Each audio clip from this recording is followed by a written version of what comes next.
never stop at one. I'll take you all on. At least I'll have the satisfaction of destroying you, Optimus Prime. You can't remember my name.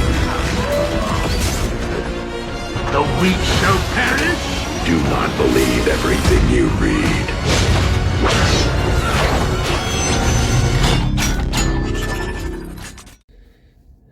Hello everybody, I'm Cerberus Prime, and I am reviewing the Transformers Dark of the Moon Voyager class Sentinel Prime. Now, I'm doing the Voyager class first because my leader class one is slightly broken, so I'm temporarily trying to find a new one, and I would much rather have a new one anyway. And I do have other various figures that I want to review as well from Dark of the Moon.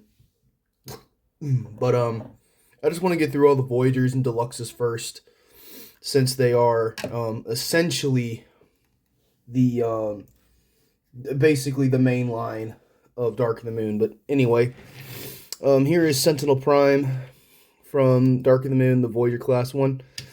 It's odd that the leader class has the full Autobot logo. This one has the scratched off one, which is really cool. It's a nice reference because this reminds me of Jetfire from Revenge of the Fallen, because he has scratched off Decepticon insignias. So this is a really cool feature that they carried to Sentinel Prime. If you haven't seen Dark of the Moon, I highly recommend it. It's its 15th anniversary, so I would definitely recommend giving it a little bit of a watch. Anyway, for a size comparison, I have a few here.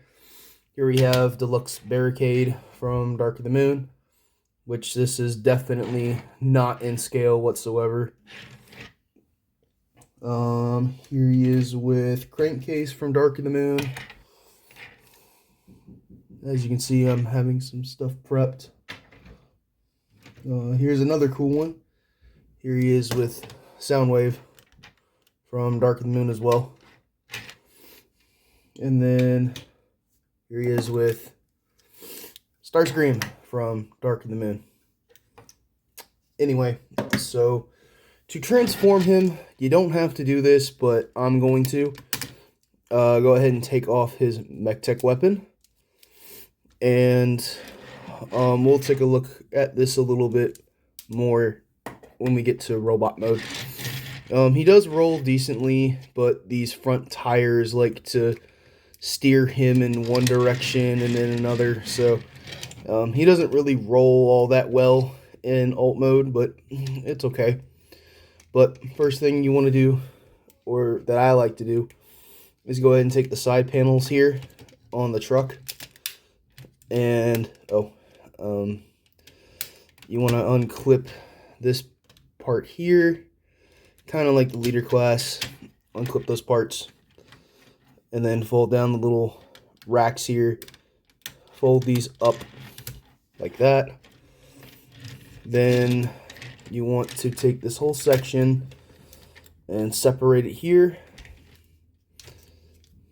Take these Autobot logos, or these scratched off Autobot logos, fold that up, rotate the foot down, come here to this little piece, that will form his heel. Same thing over here, take this panel, fold that up, rotate the foot down, and then flip down the heel. I don't know why I had a brain fart there for a second. And then this whole canopy is going to lift up. Go ahead and fold down the little side windows here of the truck. Fold those down. Then you want to take the wheels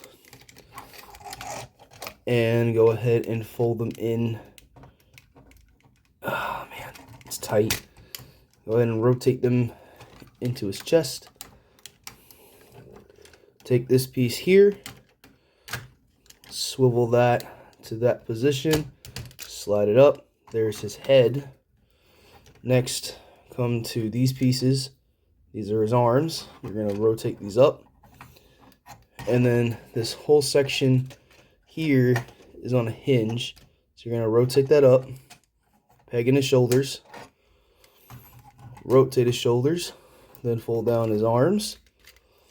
Then you're going to take this little nozzle right here. Fold that in. Take that, fold it in. Fold that in. Fold that in. This big tab is going to go into this slot right here. Tab it in. Take his legs and rotate them around. And there is Sentinel Prime in his robot mode. And yeah, it's not the best. He's got a lot of freaking kibble on his back. And it is a bit of an eyesore. That's a ton of backpack there. But to be completely honest, main reasoning why I got this guy back was because I actually liked this figure growing up, mainly because it's the easiest Sentinel Prime to transform other than the Cyberverse Commander. And you know, from my childhood, this was my Sentinel Prime. This is the one that I, really liked because it was, easy to transform, and it was in scale with the Megatron and my Voyager Optimus. So, excuse me. So, I much rather had this one. The Leader Class one was cool, but the downside of Leader Class was I was so disappointed as a kid that the accessories from the Leader Class didn't work with this Voyager, and I thought that was really, I thought that was a crappy, I thought that was really dumb that that you weren't able to have compatibility with the Leader Class accessories with this Voyager, which really sucks.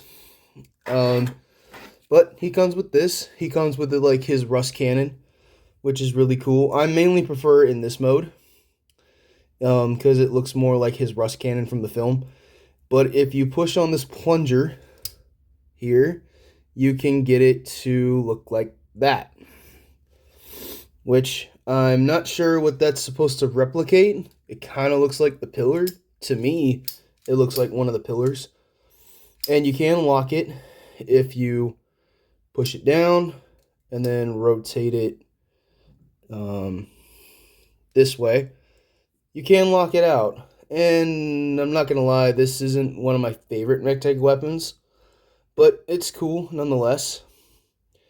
I still prefer this way, and then I can just give it to him like that. And yeah, he looks pretty cool with it. As some size comparisons, here he is with Megatron, and here he is with Shockwave.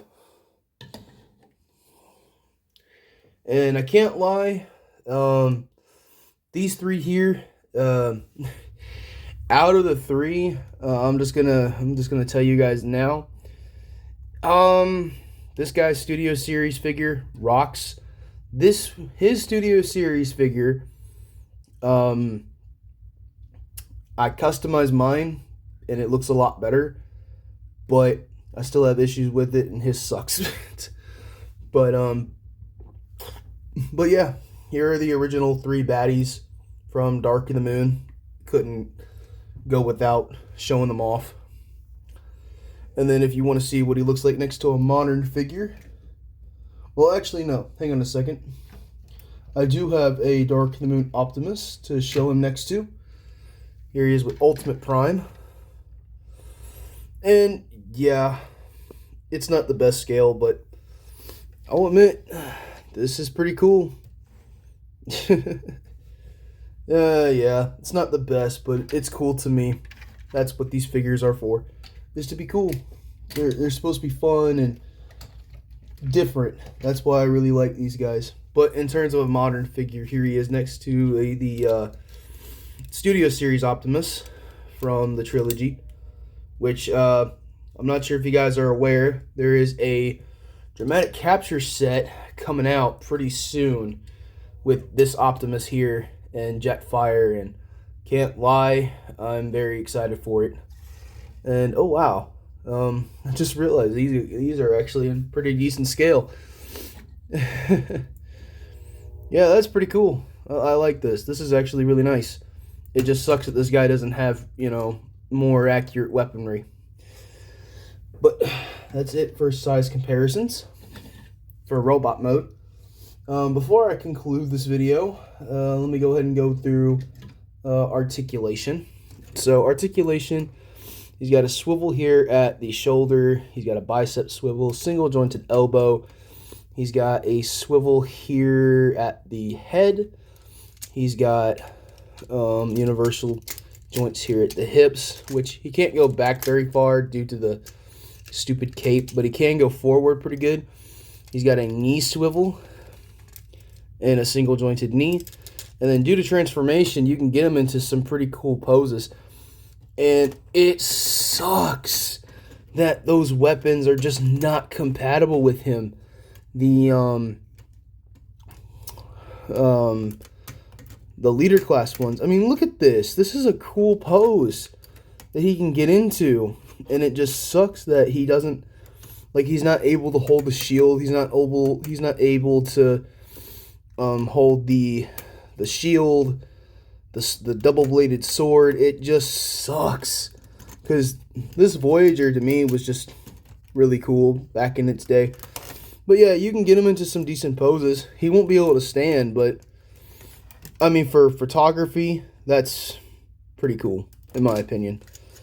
But yep, that has been my review of the Voyager class Dark of the Moon Sentinel Prime. Not the best figure from Dark of the Moon, definitely not the best Voyager. The best Voyager, in my opinion, from Dark of the Moon is, yeah, at least my top three are Megatron, Shockwave, and Ironhide. Honestly, those are pretty good figures. I still do have plans to get the regular version of Ironhide and Ratchet, so that way I can review those guys. But anyway, thank you all so much for tuning in, and I'll see you guys next time.